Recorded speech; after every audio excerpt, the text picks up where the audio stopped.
Gospod Klokočovnik, eno vprašanje. Kaj delate v Ljubljani? Poleg tega, da ste verjetno bili na kliničnem centru. Sem bil pri vašem županu. Kaj sta se pa dogovarjala? Koga bo podprla? Koga boste vi podprli? Iskreno. Do jutri bom razmislil še. Ne, kar zdaj povejte, ker vem, da imate že na jeziku, ste hvatili povedati? Nimam. No, ampak Nekatere stvari nam še manjkajo. v redu sem, povejte mi, ali se nagibate na levo ali na desno? Točno na sredini. Na sredini ste. Ja. Se pravi, podpirate oranžno stranko, rdečo stranko ali zeleno-modro? Rdečo, čisto rdečo, izolsko ne morem podpreti. Nič nimam proti rdečih pa tu. To je, se pravi, čista sredina. No, ampak vseeno me zdaj zanima. A mi lahko prosim poveste, koga bo...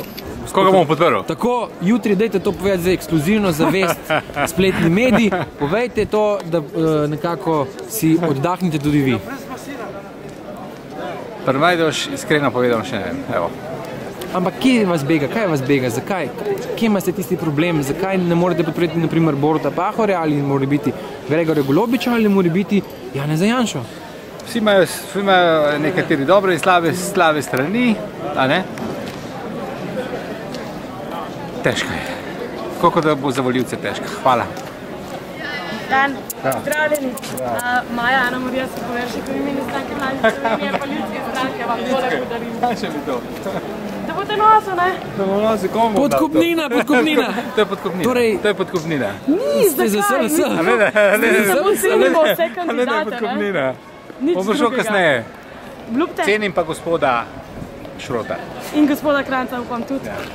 Boste to javno izrekli jutri? To podporo? Podporo, ne vem, pa gospoda Šrota poznam in ga... Ne, mislim, če boste jutri izrekli javno, koga... Ta teden bom, največ, ja. Prav? Adijo. Pa lahko bi zdaj, no? Da, adijo.